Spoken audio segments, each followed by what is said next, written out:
Ya, jalur tikus tentunya. Tidak setiap orang diperiksa. Pakaian bekas tidak dilarang, Bang Hotman.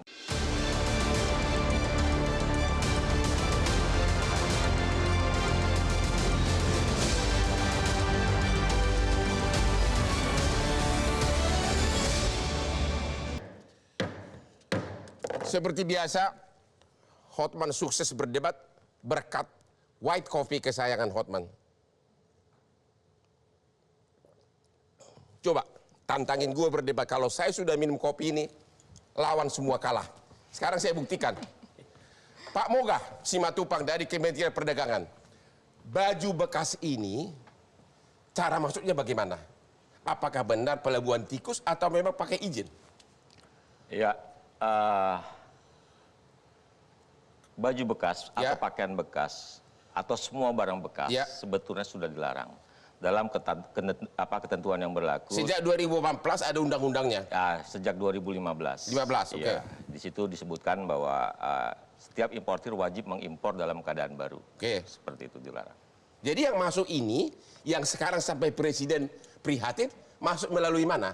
Ya, jalur tikus tentunya. Semua jalur tikus? Ya, saya rasa. Bukan dengan jalur izin impor, tapi dalamnya diganti dengan baju bekas, bukan? Ya, karena mereka pasti tidak dapat izin, karena sudah dilarang. Kalau jalur tikus, itu kewenangan siapa? Jalur tikus di situ ada aparat yang menjaga perbatasan dan juga Bea Cukai. Bea Cukai juga ada beberapa pos. Pertanyaan kepada Pak Nirwala dari Bea Cukai. Ini kan tugas Bea Cukai untuk mengetahui mana barang mencegah selundupan. Kok bisa barang bekas segitu banyak masuk? Kok Bea Cukai nggak tahu? Begini Bang, garis pantai Indonesia itu terpanjang nomor 2 di dunia. Terpanjang? Terpanjang di dunia nomor 2, itu pertama. Ya. Terus yang kedua, pantai timur Sumatera, Kalimantan Timur, Sulawesi, bahkan sampai Nusa Tenggara Timur, itu banyak pelabuhan tidak resmi. Itulah yang harus diawasi oleh Bea Cukai. Jadi menurut Bapak bukan di pelabuhan resmi, nggak ada permainan di pelabuhan resmi. Banyakan yang pelabuhan tikus. Pertanyaan saya begini Pak, kalau pakaian aja dalam skala besar, ini kan berpeti-peti. Pakaian bekas saja diselundupkan bisa masuk, apalagi yang seperti ini. Bagaimana Pak? Atau Bea Cukai gagal melaksanakan tugasnya? Kalau dibilang gagal juga tidak. Jadi salah siapa ini semua? Karena barang bekas yang ditangkap Bea Cukai tahun 2022 itu sudah melakukan penindakan sebanyak 234 kali. Ada nggak cukangnya yang sudah diadili? Cukongnya yang sudah diadili? Ada. Ada 2 kasus yang dibawa ke pengadilan. Baru 2? 2. Dari ribuan penangkapan? Harus ada bukti, minimal 2 bukti kuat. Tahun sebelumnya 3, tahun sebelumnya lagi 6. Ya, karena yang diselundupkan itu nggak terus pakai kapal besar gitu, enggak. Jadi menurut Bea Cukai ini semua masuk melalui pelabuhan tikus? Terus cara mengatasi nggak ada lagi? Bea Cukai udah nyerah? Oh tidak. Jadi begini, itulah yang perlu kita lakukan, kolaborasi. Dengan APH, aparat penegak hukum, baik itu TNI, itu Polri. Berarti karena selama ini kurang koordinasi? Bukan kurang koordinasi. Apa dong? Perlu ditingkatkan. Perlu ditingkatkan? Perlu ditingkatkan. Atau memang lalai karena ini ribuan kasus? Oh tidak, harus sesuai dengan tupoksi masing-masing. Tugas pokok dan fungsi masing-masing. Pertanyaan berikutnya, jadi yang lalai siapa? Bea Cukai, kepolisian atau siapa? Makanya sampai Presiden pun sampai teriak betapa masif besarnya impor baju bekas. Yang lalai siapa? Ya kalau mulai dinilai lalai ya semuanya, tapi bukan lalainya. Karena? Lebih karena ada demand.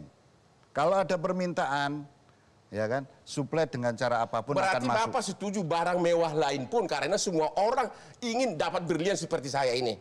Bapak yakin bahwa penyeludupan lain di luar barang bekas juga jumlahnya sangat besar, di luar baju bekas saja bisa masuk. Yang jumlahnya itu kan pasti berpeti-peti.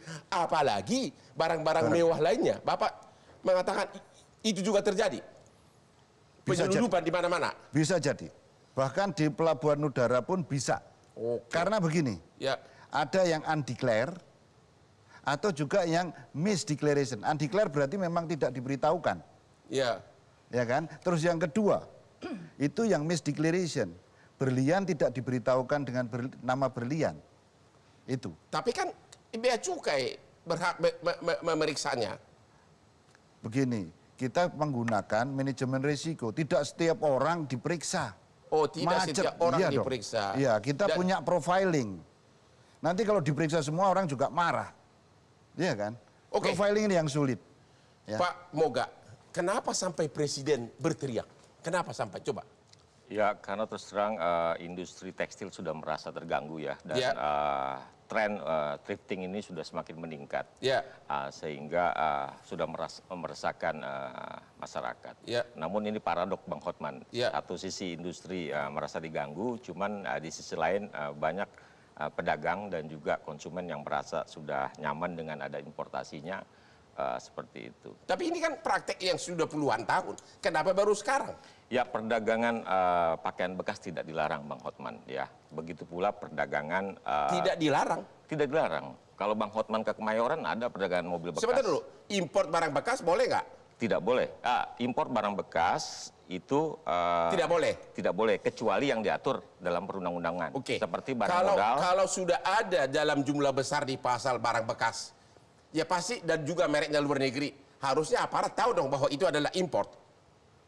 Tidak selamanya, karena terus terang macam Pak Nirwala atau Bang Hotman, baju dari luar negeri dijual di Senen, itu boleh, tidak dilarang. Perwakilan negara asing pulang ke negaranya. Tapi kan jumlahnya masih sangat besar.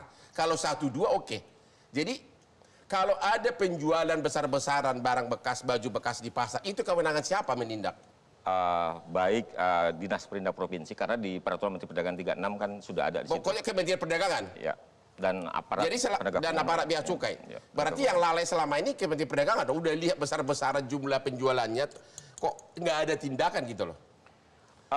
Sampai Presiden harus marah-marah. Ya, kita sudah melakukan pembinaan, cuman kan yang namanya pedagang pakaian bekas ini kan kita sumbernya dari mana-mana, Bang Hotman. Maksudnya, Kementerian Perdagangan gagal untuk mencari sumbernya gitu.